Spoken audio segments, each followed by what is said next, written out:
दैनिक जागरण का संपादकीय डिक्टेशन। गति 100 शब्द प्रति मिनट। स्टार्ट होगा 5 सेकेंड बाद।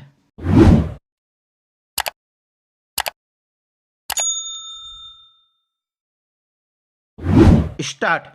प्रधानमंत्री नरेंद्र मोदी ने नासिक में राष्ट्रीय युवा महोत्सव का उद्घाटन करते हुए युवाओं को राजनीति में आने की जो आवश्यकता जताई वह समय की मांग है।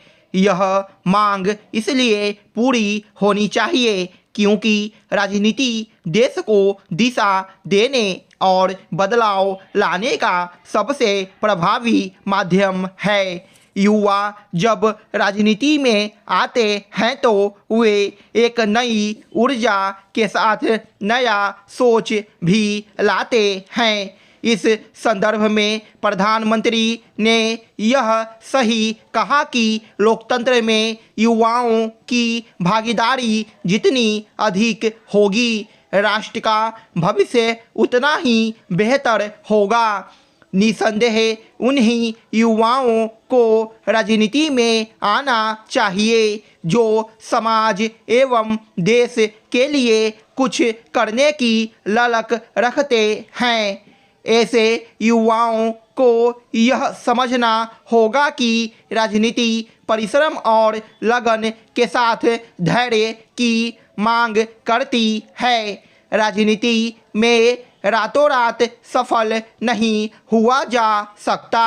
इसका एक उदाहरण स्वयं प्रधानमंत्री का राजनीतिक जीवन है। उन्होंने राजनीति में कोई मुकाम हासिल करने के पहले एक सामान्य कार्यकर्ता के रूप में दर्शकों तक देश की समस्याओं को जाना और लोगों की आकांक्षाओं को समझा। राजनीति में आने के इच्छुक युवाओं को इस पर गौर करना चाहिए कि मुख्यमंत्री और फिर प्रधानमंत्री बनने के पहले उन्होंने किस तरह एक लंबी तपस्या की।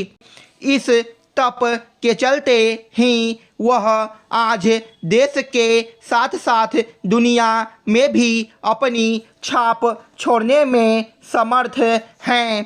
प्रधानमंत्री ने युवाओं से राजनीति में आने की अपील करते हुए यह जो कहा कि यदि आप सक्रिय राजनीति में आते हैं तो परिवारवाद के प्रभाव को कम करने में सहायक बनेंगे। वह एक ऐसा तथ्य है जिसकी अनदेखी नहीं की जानी चाहिए।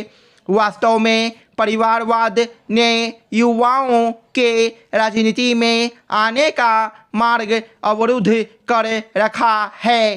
परिवारवादी राजनीति का उदाहरण केवल अधिकांश क्षेत्रीय दल ही नहीं दे रहे हैं बल्कि राष्ट्रीय दल के रूप में कांग्रेस भी दे रही है।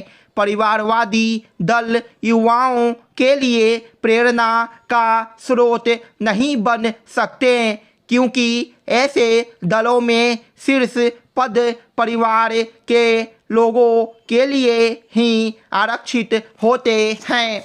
परिवारवाद दो तरह का है। एक वह है जिसमें स्थापित नेताओं के स्वजन राजनीति में सक्रिय हो जाते हैं। दूसरा वह है जिसमें दल विशेष का संचालन परिवार के सदस्य ही करते हैं। यह परिवारवाद एक तरह की सामंतशाही है।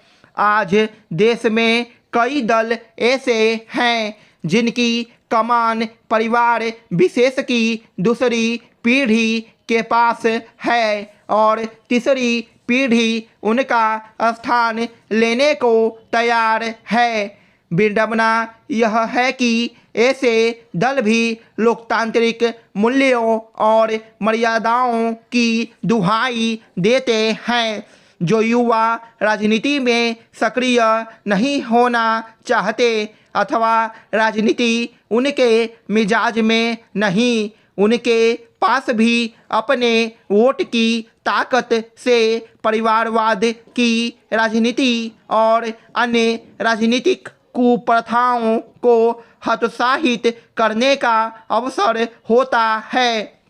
इसी तरह यह तो हर युवा को समझना होगा कि अपने चरित्र का निर्माण किए बिना वे किसी का भला नहीं कर सकते।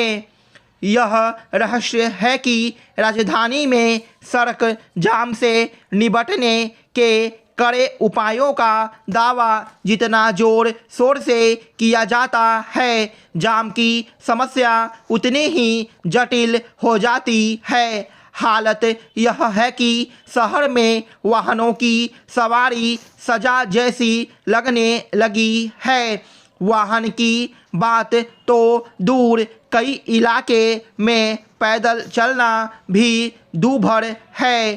सीधे तौर पर इसे आबादी और वाहनों की बढ़ती संख्या से जोड़कर देखा जाता है, लेकिन बात इतनी भर नहीं है। सबसे बड़ी समस्या सड़कों का अतिक्रमण है।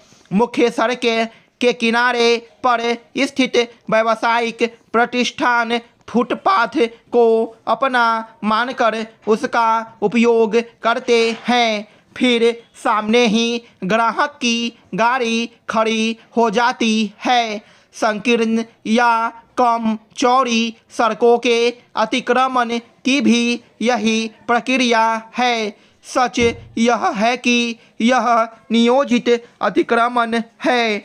इसके लिए उन प्राधिकारों को अवैध ही सही नियमित भुगतान किया जाता है, जिन्हें कानून के तहत शहर को अतिक्रमण मुक्त करने की जवाबदेही दी गई है। दिखावे के लिए कभी अतिक्रमण मुक्ति अभियान चलता है। पता यह चलता है कि अतिक्रमण के एवज में भुगतान की राशि बढ़ गई है। आश्चर्य यह है कि अतिक्रमण के इस कारोबार के बारे में सबको पता है, केवल उन संस्थाओं के शीर्ष पर बैठे व्यक्तियों को पता नहीं है जो शहर को सुंदर बनाने के लिए मोटा वेतन लेते हैं।